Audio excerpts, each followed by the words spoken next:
United States Steel Corporation, 500,000 employees and stockholders, presents the first performance of the Theater Guild on the Air.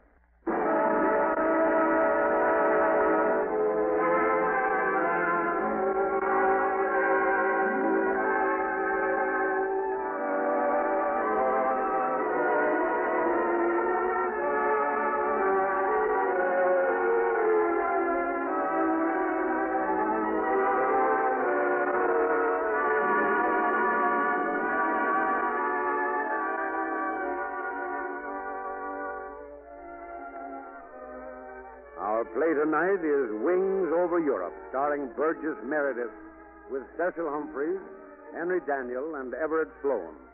Here in the studio and in Hollywood to welcome the Theater Guild on its newest opening night are Annabella, star of stage and screen, Oscar Hammerstein and Richard Rodgers, creators of Oklahoma and Carousel, the Theater Guild's two great musical hits. Edward G. Robinson, William Bendix, Reuben Manmullian. Also with us tonight are Teresa Helburn and Lawrence Langner, co-directors of the Theater Guild. And here is Mr. Langner, who will tell you something about the Theater Guild. Ladies and gentlemen, I want to welcome you to the opening night of the Theater Guild on the Air. In the theater, opening nights are very exciting affairs. You sit expectantly in your seat. The lights go down, and there's a magical glow on the curtain. To me, one of the most beautiful things in life is that moment of expectancy. The curtain rises. We hope for a great experience. Too often it's denied us, but every once in a while a fine play is revealed, sometimes a masterpiece, and that is the excitement of the theater. Thanks to our sponsor, we hope to bring you some of this excitement on our program for the next 39 weeks. About this same time after the end of World War I, a small group of young people who loved the theater were meeting at my apartment to form the Theater Guild. We took ourselves very seriously, which was just as well because no one else did. We had very little financial capital. As a matter of fact, just $500. But our real capital was our love of the good things of the theater and our faith that the American public, given the opportunity, would share this love with us. Our faith was more than justified. We've since produced over 150 plays in the theater, some gay, some serious, some both gay and serious, and now we are bringing them to you over the air. We shall give you the cream of the crop, and where possible, with the actors and actresses who created the parts in the theater. We shall bring you the best plays of the best authors: Eugene O'Neill, S.N. Behrman, Maxwell Anderson, Philip Barry, Ferenc Molnar, and last but not least, George Bernard Shaw. Speaking of Mr. Shaw, I recently received a cablegram from him reading, "The answer is definitely no." Since I hadn't asked him for anything, I couldn't quite get his meaning, except as a general statement of his attitude towards life. However, I'm happy to announce that for the first time in the history of radio, Mr. Shaw's just given the Theater Guild permission to take our pick of all his plays over the air. But he adds, uncut and uncooked, and you all know what that means. And now, before our play begins, a word from Mr. Brokenshire. Tonight marks the first time that the United States Steel Corporation has sponsored a nationwide radio program. The men and women of U.S. Steel feel privileged that they are able to bring you the leading plays and players of one of the world's great theatrical organizations. In presenting the Theater Guild on the Air to you, United States Steel hopes to widen its circle of friends and to acquaint you with some of the interesting facts about the basic industry of which it is an important part. We hope that through these programs we can help you to become better acquainted with the United States Steel Corporation and its subsidiary companies, its workers and its management, its policies and its operations. And now, here is Lawrence Langner again to tell you about tonight's play. Ladies and gentlemen, Wings Over Europe has been chosen for our opening program because way back in 1927 it prophesied the atomic bomb and all the problems that humanity would face by its discovery. 17 years ago it was considered pure fantasy, but we felt there was enough reality in it to make us stop and wonder whether science wasn't moving forward too rapidly for men to keep up with it. Today we're still wondering, For its first performance on the air, the Theatre Guild presents Maurice Brown's and Robert Nichols' One's Over Europe, starring Burgess Meredith, and featuring Cecil Humphreys, Henry Daniel, and Everett Sloane.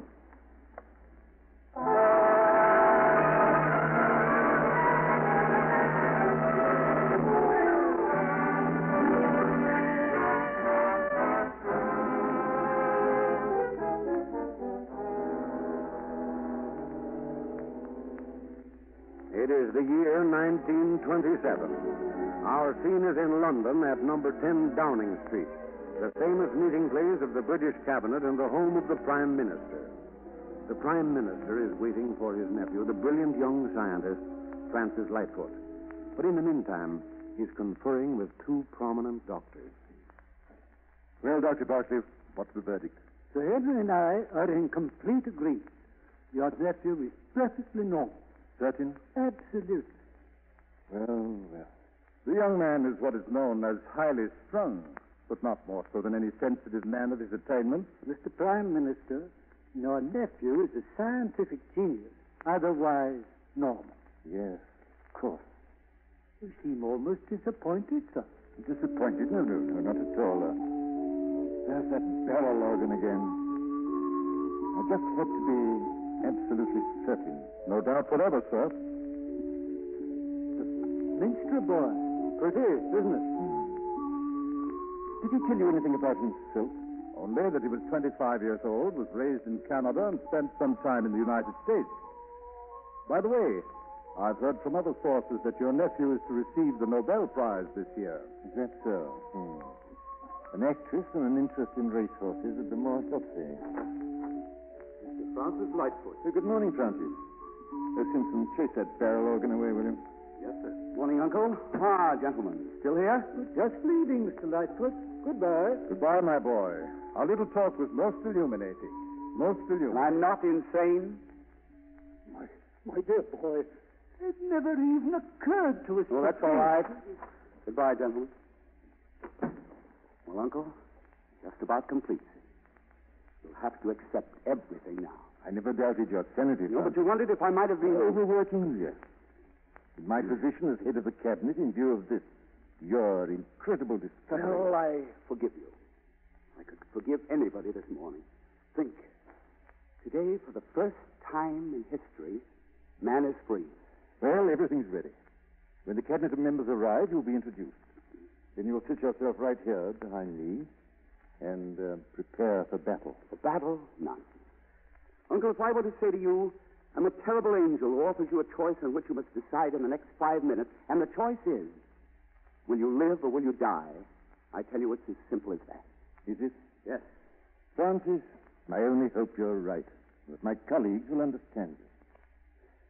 Well, there's one who will, anyhow. That's Austin Arthur, the Foreign Secretary. Go after him, my boy. Play to Arthur. Play to us? By the way, a cabinet meeting, you know, don't you think a necktie? I hate neckties. Look at my colleagues, the impression. If my statement that I've smashed the atom and learned to harness it to man's will can't produce an impression, a necktie certainly won't. Well, you can't tell. Anyhow, in honor of so great an occasion, you know, the freeing of mankind. All right, Uncle. I'll put on a green one. Green? To symbolize a new birth. The birthday of humanity.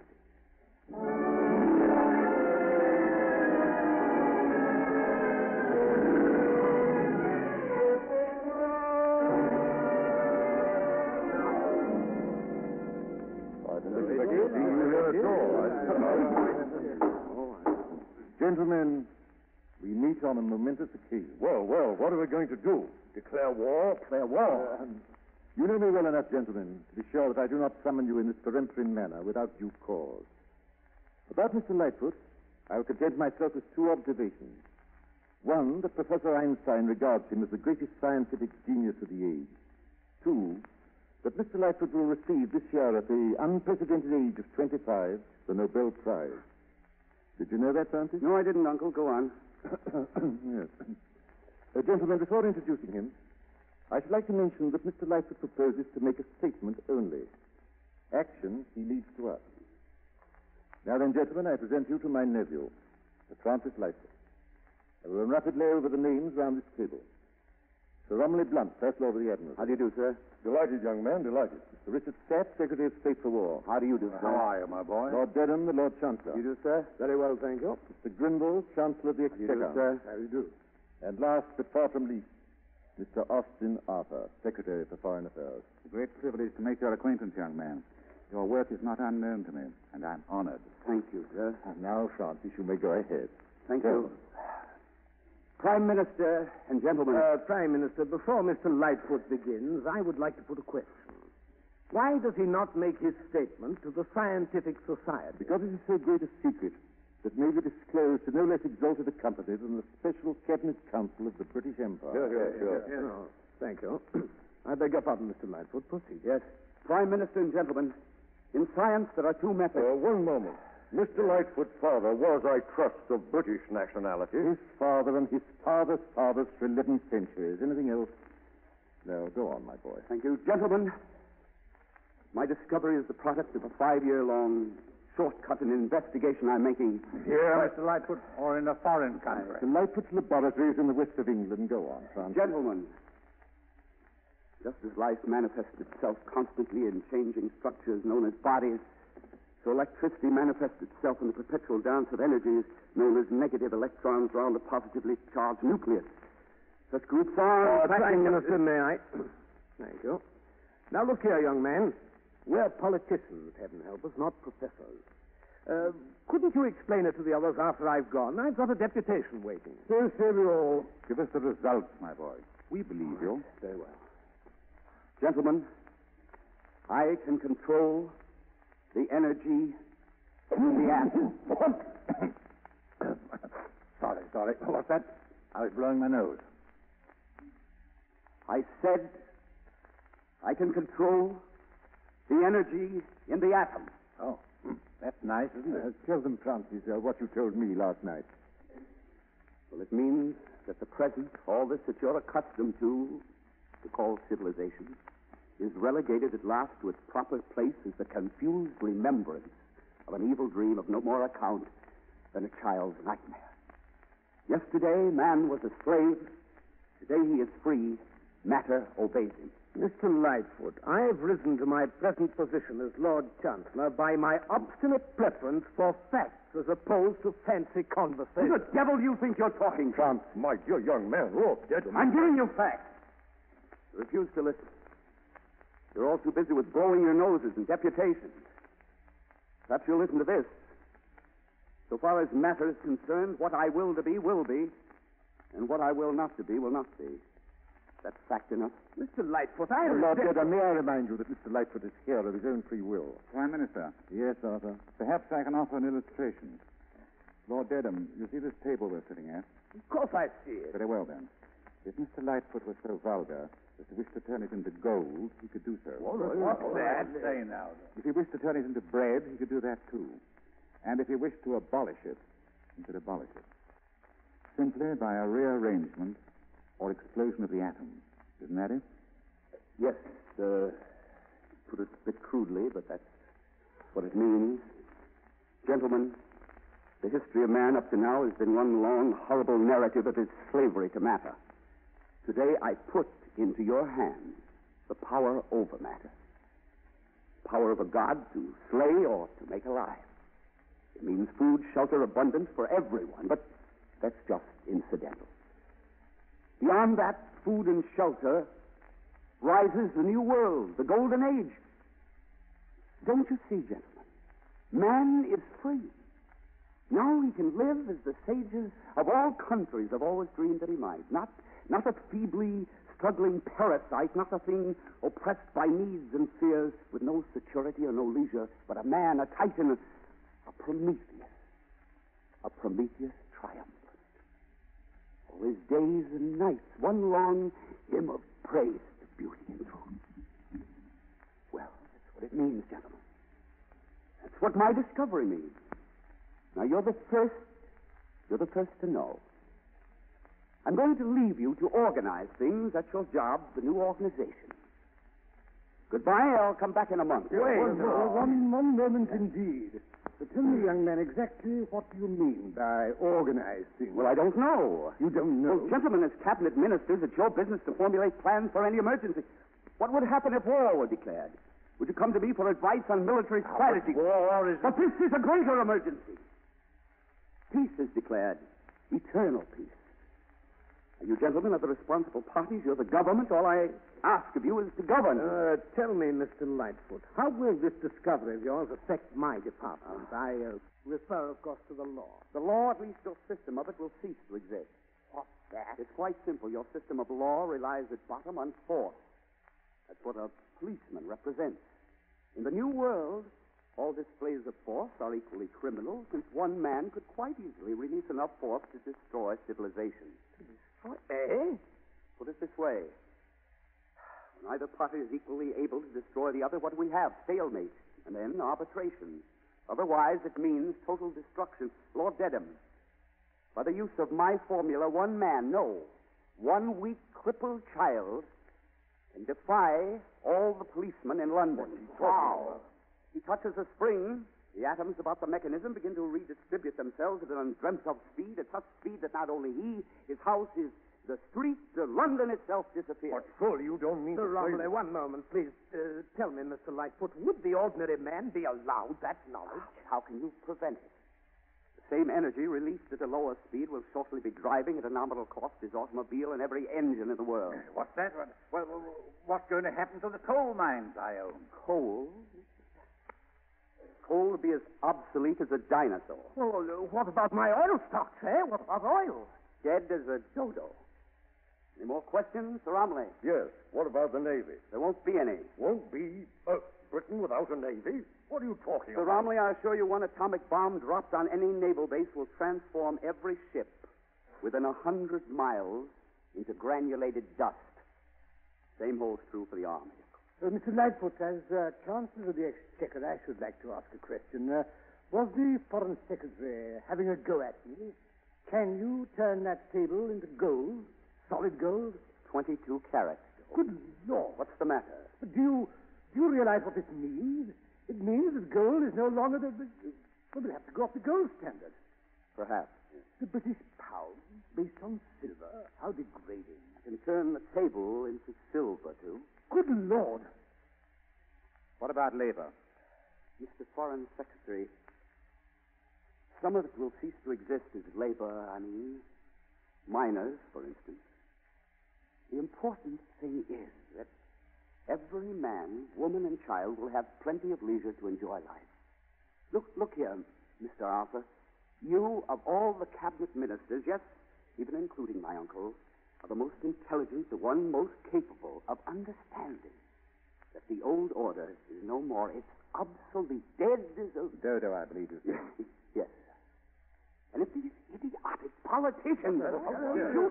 Just a moment, gentlemen. Have patience with me, Francis. What's to become of the Empire? You speak of the Empire. I speak of all mankind. Yes, of course you do, my boy.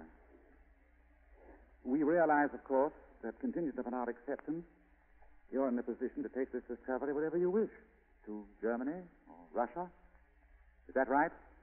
Well, the control of the atom is for the benefit of all mankind. Of course, someone will have to start things off. Ah, yes, of course. Francis, my boy, the hope for the future you hold out to us is magnificent, sublime. We of the Cabinet have done our duty in the past and shall rise to it now. Speaking for us all, I say we thank you from the bottom of our hearts, not only in our names, but in the name of humanity. Thank you, sir. And I ask you to take nothing on trust. I will send you details of time and place for tests that I've arranged.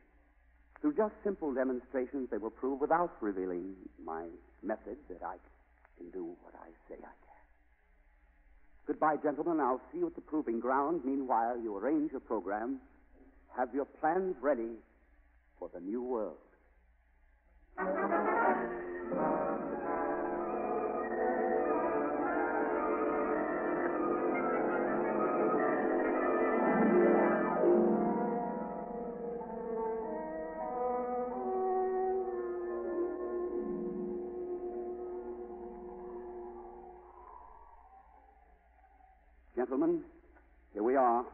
desolate country you picked for your demonstration, my boy. I had to, sir. You won't find a house within 20 miles. Lord Dedham. Yes, my boy. I trust your men are blocking off all roads into this area. They are, though I must say I don't know why. You will? Gentlemen, are there any questions before we begin? Yes, old boy. Shall I have a chair? I'm sorry, Sir Romley. There are none. Oh, I like to have a chair, you know. Always enjoy a show better sitting down. I'd like to remind you, sir, that we're not at Covent Garden. Easy, son. Mr. Lightfoot, Yes, Mr. Stapp. I don't suppose there's much chance of an accident? Not very likely, sir. What's the matter, Stapp? Got the wind up? Oh, not me. I'm just trying to make it easy for Grindle here. He seems a bit worried. Well, not worried exactly, but after all, I do have 6 children. Well, they're not here, old boy. Nothing can happen to them. Well, what are we waiting for? Let the performance begin. Curtain. Very well, gentlemen. The overture is over. The curtain is up. Sir Romley, you seem the most skeptical of all those present. Suppose we begin with you. Oh, certainly, my boy. What do I do? Sing the opening aria? No, I ask you to place your latch key in this apparatus. Just drop it in? Yes, please, here. Thank you. Now, gentlemen, step back a pace or two, thank you.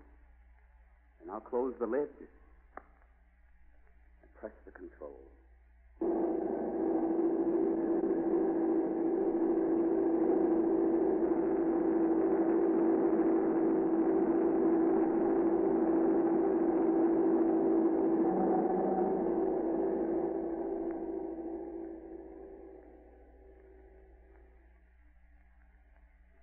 Sir Romley, kindly lift the lid. Certainly. What do you see? Well, nothing, not a thing. Only my latch key, the same as before. Pick it up and tell me. Is it the same as before? Looks the same and feels the... I say, the color's changed. Look at a it bit. closely, Sir Romley. I am, and there's something funny. I say, did you... I say, why, it's gold. Gold? Real gold, really? No need to examine it, gentlemen. I assure you it is pure gold. Mr. Lightfoot has merely rearranged the atoms as I told you he could. It's the greatest scientific miracle in the history of the world. Thank you, Mr. Romley.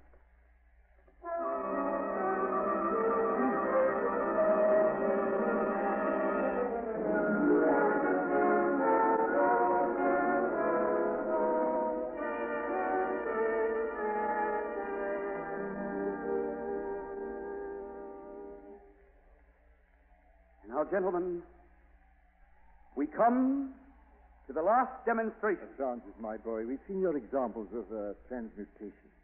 We've seen your atoms smashed and converted into electrical energy and driving a motor car. Yes, enough is enough. No, I have to bring down the curtain, Sir Romley. On the climax, of course. Now, will everyone be so good as to put on these sunglasses? Kindly place this cotton in your ears. Thank you. I will now ask you to turn your gaze to that mountain about 8 miles distant. Oh, what now?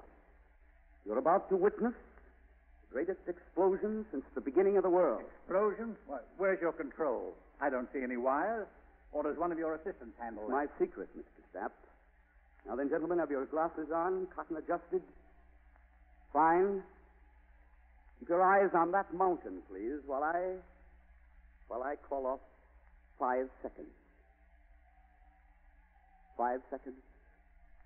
4 seconds. 3 seconds. 2 seconds. 1.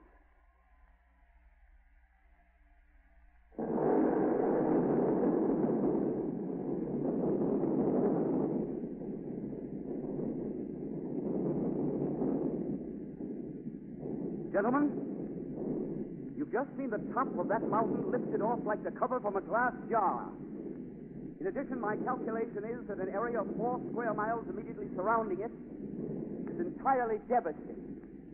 Probably not one trace of animal life remaining. And the explosive charge, gentlemen, was not 10,000 tons of TNT, but one ordinary lump of sugar.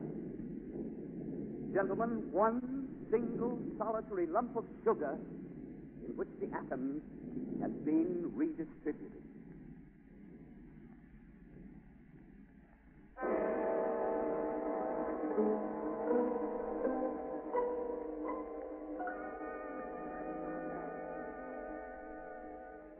British cabinet has seen the young scientist, Francis Lightfoot, turn brass into gold, shatter a mountain with atomic power. Now the ministers have reassembled at number 10 Downing Street. Close the door, Grendel, please. Thank you.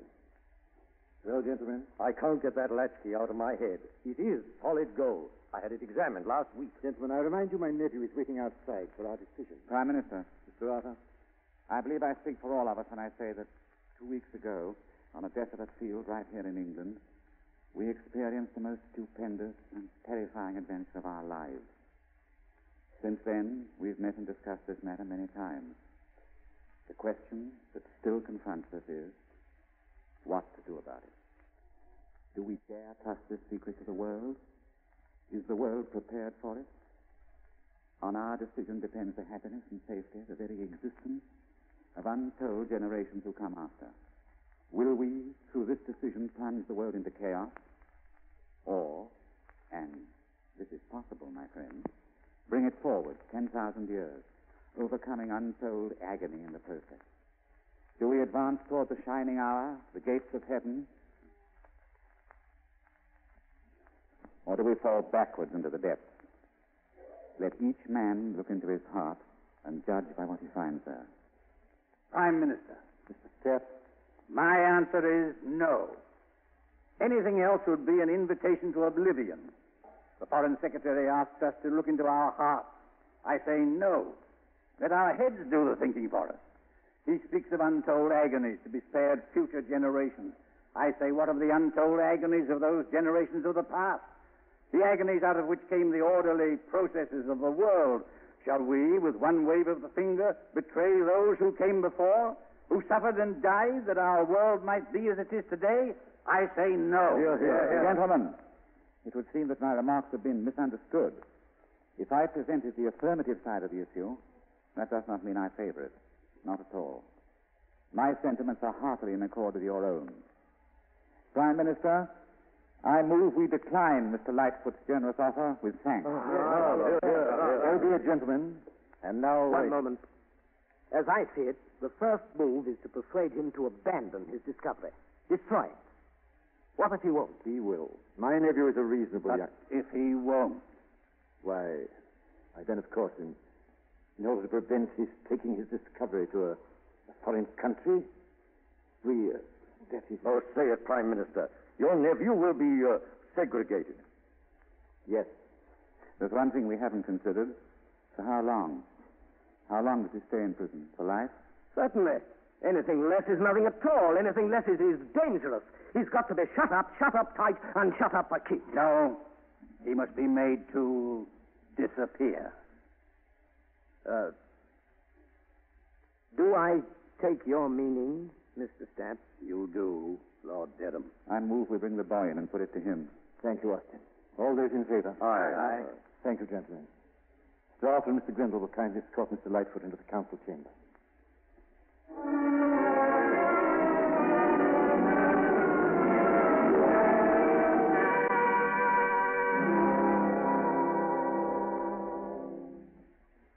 Sit down, Francis. No, I'd rather stand, thanks. Gentlemen, the month is up. What's your program? Precisely. The program. Prime Minister. Francis, after witnessing your stupendous achievement, this committee has come to a decision. We most earnestly and solemnly request and entreat you to communicate this overwhelming discovery to no other human being and to destroy its secret. What? Destroy? Yes. Is it a joke? No. You want me? Oh, never. Never while there are stars in heaven or a man on earth. Has it struck you, Francis, that if you don't, there may soon be no man left on earth? And quite possibly one star less in heaven. Oh, no. Humanity is not like that. It can't be. I know it can't. My heart tells me that. So that's what you really think. And now I know. You're jealous of your power. The power of the few over the many. You're afraid that I'll end it. Well, Mr. Foreign Secretary, I will end it. Francis, we are the representatives of the millions, and as men go, no better and no worse than those we represent. What we are is more knowledgeable. Yes, that's it. Through our experience in government, we know more. And one thing we know is that mankind cannot be trusted with this secret. There's something more important than knowledge. Goodwill. And you haven't got it. But those millions have. Mr. Foreign Secretary, I ask you, what can you know of humanity if you don't love it? I beg your pardon for smiling, Francis. But how can you, a recluse, a hermit who shuts himself up in a laboratory, how can you, I say, love humanity if you don't know it? I trust it. And love begins with trust. Well, government's not here to trust or to hope or believe either. We are here to govern. Mr. Stapp, you're here to believe, and by the Lord I'll make you. What's that? What's that? You'll make us. Francis, do you believe? That humanity is not destructive? That with my discovery, the control over atomic force, that people, the little people, will not destroy the earth, but create instead a paradise, a wonder world, a world of beauty and leisure and peace? Yes, I believe it absolutely. Poor boy. Then you refuse to destroy the secret? I do. Francis, you're my nephew, my own sister's child. I beg you. No. Francis, I have the concurrence of my colleagues in saying that if you will grant our request, we will put every possible facility for research at your disposal. And our facilities are only equaled by our resources. You're trying to bribe me, the master of the atom. How frightfully funny. Francis. Yes, Mr. Foreign Secretary. I say in all sincerity, do not be so hard. Forgive man for being what he is. My hardness will make man what he might be. Have pity. Where your pity ends, my love begins. My boy, you don't know what love is. If you did, you'd know right and wrong. Right and wrong. Your right and wrong are yesterday's. Mine are tomorrow's. Then you will crucify man on the cross of your impossible dream. I will raise man, though it be upon a cross, though it be with thorns. Goodbye. Wait, Francis. My boy, I advise you not to leave this room. Oh. Now, this begins to be interesting. First you flatter, then you bribe. Now you threaten. Francis, we have no desire to proceed to extreme measures. But civilization has the right to protect itself against such enemies as you. Mr. Foreign Secretary, I realize now that in spite of your intelligence and understanding, or rather because of it, you are by far the wickedness of all. Wicked? Perhaps. Shall I ring the bell, Prime Minister? I warn you, Francis. You shall not leave this room in your present state of obstinacy, except under escort of Inspector Forrester of the London Police, who is waiting just outside that door. Well? Ring the bell, I said. You lean on that button, lean on it hard, ring the bell, ring every bell in London. Francis, my boy, we know the game, if nothing else. Believe me, we're old hands at it. The game, so that's your secret. You all think it's a game. It's your way of evading responsibility. Win like gentlemen, lose like gentlemen, but play the game. Very well, then. If it's a game, let's play it. By Jove, if there's to be a world drama here, I'll play Caesar. When I first took my place among you by right as the greatest benefactor mankind has ever known, the first word that I heard here was war. And since then, all I've heard is distrust and power and destruction. I who bring love and life and hope. You've dragged me down. You've made me fight.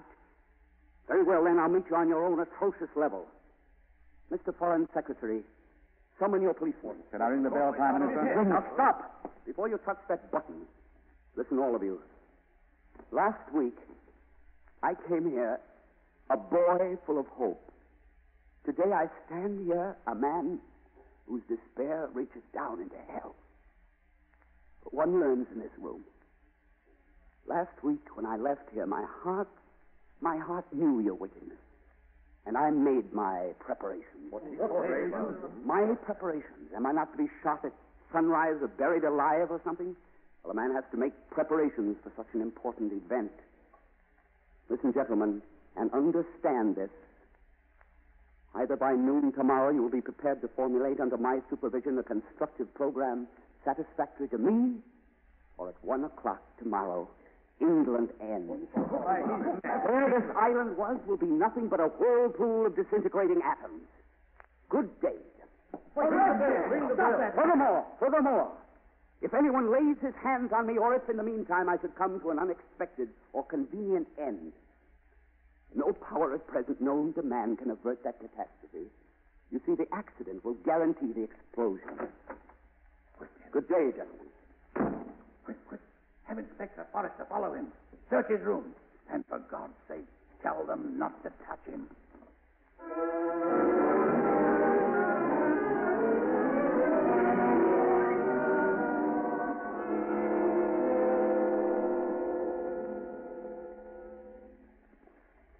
Inspector Forrester, Yes, Higgins. I've searched his night table and dresser. Hey, what about the suitcase? Empty. If we only knew what this thing looked like. We don't. All we know is the control. The thing he controls the apparatus with. What apparatus? Now, look here, Higgins. This is a very hush-hush matter. Concerns the safety of the Empire, of His Majesty himself. Blimey. Nobody knows what it looks like, but we've got to find it. Try the highball. I'm at it now. Is it big or little? Can't tell. You could spot something that might be it. Be careful. What do you mean? Don't touch it. Why not? Well, touch the control part of it and everything blows up. Blimey. What do I do? Take a picture of it? I brought along a pair of tongs. Finish with the highball. Uh-huh. Nothing but shirts and things. What about the bed? All over it. Twice. Medicine chest? Soap? Tube of toothpaste? Not a thing. Then it's not in this room. Maybe it carries it on him. Not likely. Can't pass it up, though. You wait in the lobby. After he's come in and gone to sleep, let yourself in. Search his clothes. You'll find it. Use these tongs. Report to me immediately, one way or the other. Right, Inspector.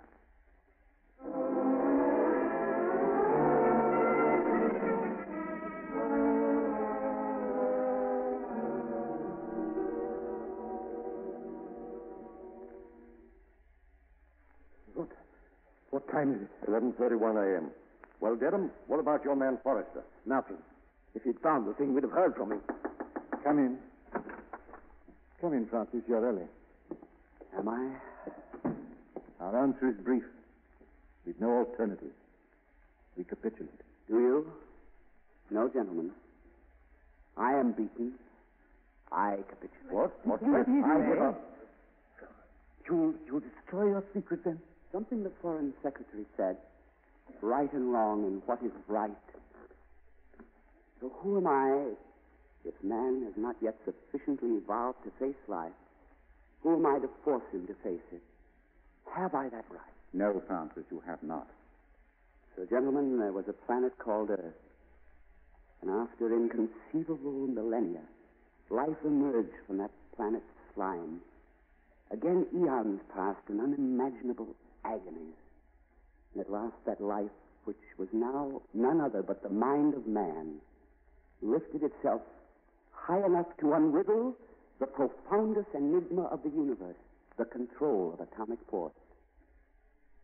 And then, suddenly, that dream was shattered. And not by nature jealously guarding the secrets, but by the very constitution of man himself. Man, I say, who will not accept responsibility until he's ready for it. And I who gave man this opportunity, am about to take it away. And gentlemen, in a brief moment, this planet and all upon it, with all its history, its hopes, and its disillusions, will be wiped out. That's impossible. You see that clock? When the two arms of that clock coincide at noon, I will return and stand among you, and with you evaporate into dust, even as all men in this very globe itself will evaporate. I give it 15 minutes more, 15 minutes for you to come to terms with your God.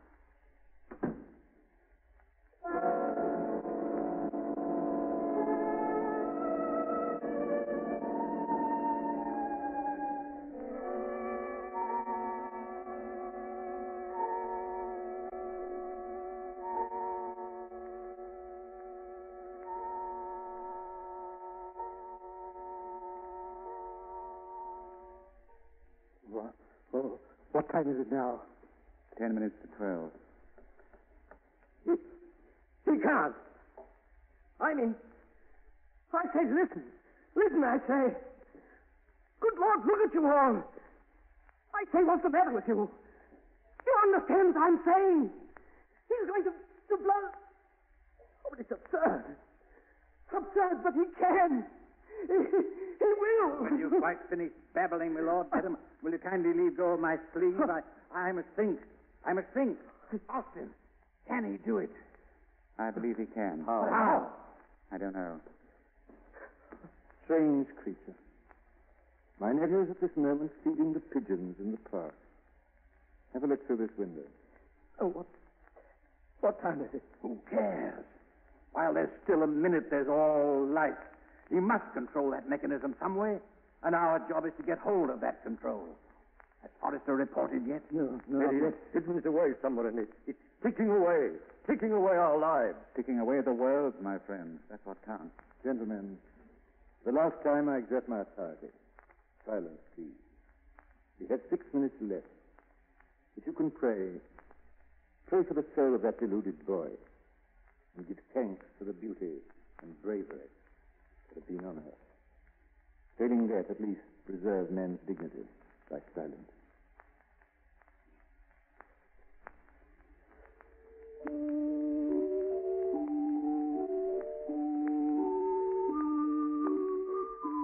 The minstrel boy to the war has gone. Shut up, Dedham. In the ranks of death you'll find him. His father's sword. Shut up, Dedham. Now listen, all of you. One moment, Staff. Prime Minister, colleagues, I must testify to the truth before I die. The boy is right. Nature, not he, has put humanity on trial. A great opportunity was given us, and we were not great enough to take it. And because we have failed to evolve a faith adequate to this opportunity, nature rejects us for new experiments, perhaps even now on another planet. That is the truth, gentlemen, and I'm glad to have come to it. To the devil with your truth, faith, and humanity. So, the celebrated Foreign Secretary is licked, is he? Well, not the Secretary of War, not Richard Stapp. Now maybe you'll listen to me. Yesterday, this scientific genius said he'd destroy England at 1 o'clock. Today, he's speeding it up and finishing the world at noon. Consequently, he must have a control. Of course he has. Who is it? Forrester, sir? Oh, come in, Forrester. Any luck? No, sir.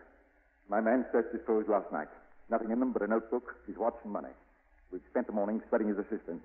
They've no idea where the control's kept. I'm sorry, sir. Thank you. That'll be all, Forrester. They can't find it. And yet he's never been out of sight. I tell you, the control's on him somewhere, and I'm going to get it. But do you... Shut up. Prime Minister, oblige me by moving away from that window. Stapp, put down that gun. I will not.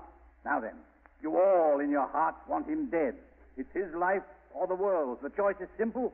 Prime Minister, move away from that window. No, Stapp. You can't shoot him out there in the open. Right, Blunt. I'll wait till he comes in. Now give me a clear field of fire. Grindle, you open the door. That's it. Blunt, stand the other side. Right. Now where's Dedham? Over there in the corner, still blubbering. Now, the moment Francis Lightfoot enters this room, I shoot and shoot to kill. He's coming, the minstrel boy. Why? One shot right through the heart.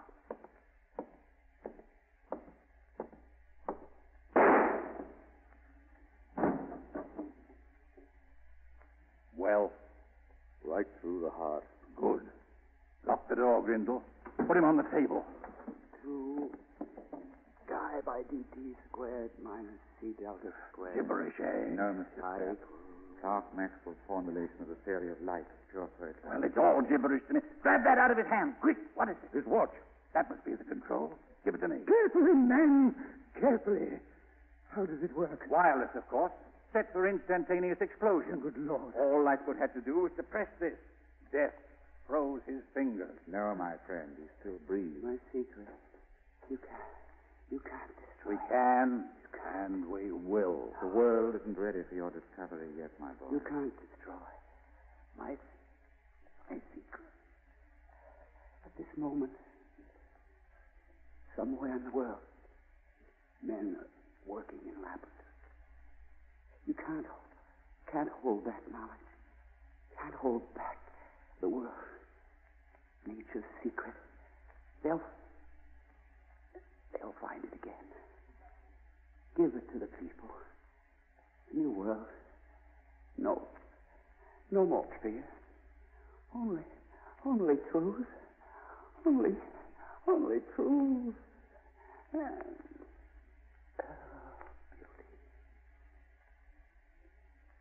My nephew is dead.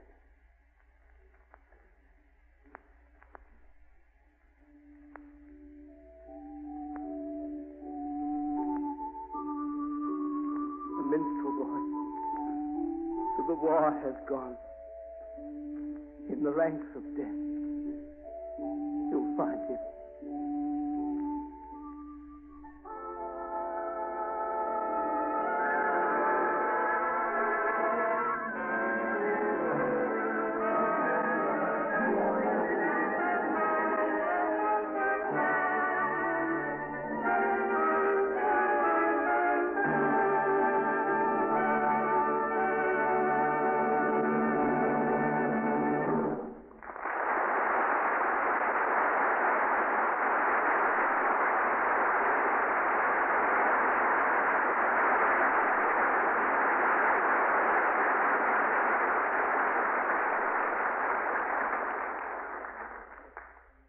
This is Lawrence Langner again, speaking for the Theater Guild.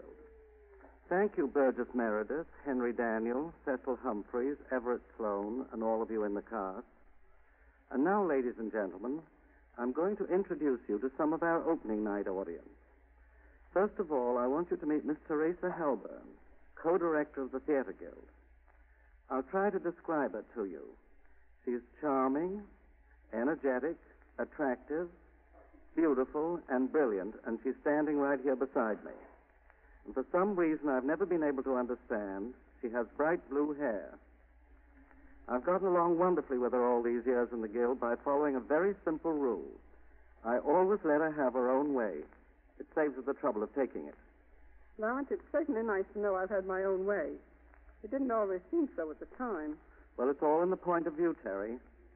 This is a new kind of opening night for us, isn't it? Yes, but opening nights are all about the same. Half fun, half fright. I've been thinking of one nearly 21 years ago, the opening of Molnar's play, The Guardsman. I'd wanted to have a certain young newly married couple play the leads.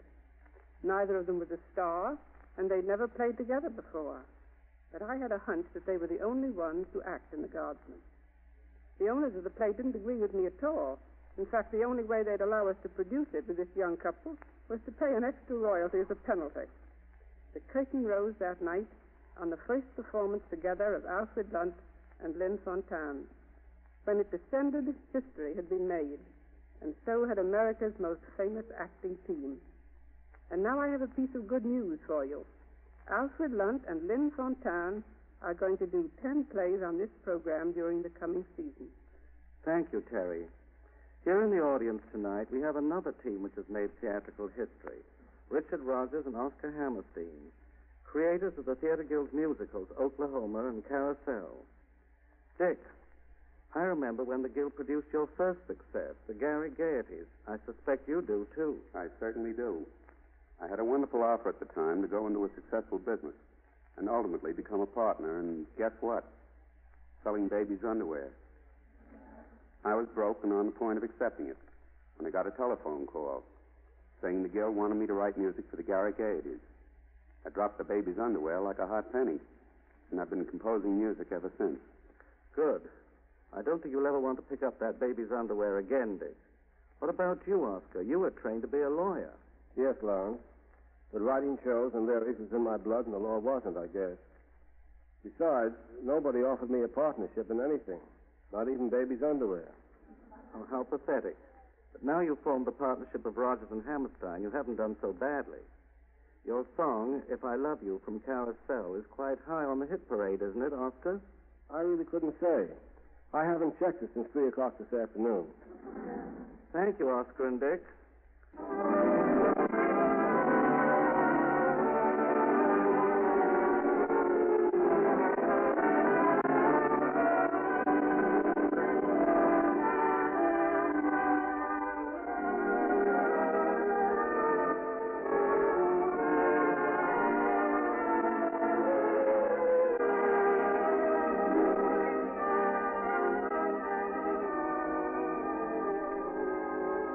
The United States Steel Corporation, sponsor of the Theater Guild on the Air, hopes that you will be with us next week at the same time for our second performance, when we will bring you the Theater Guild's recent comedy success, Yakubowski and the Colonel, starring Annabella, Oscar Walrus, and Louis Calhern.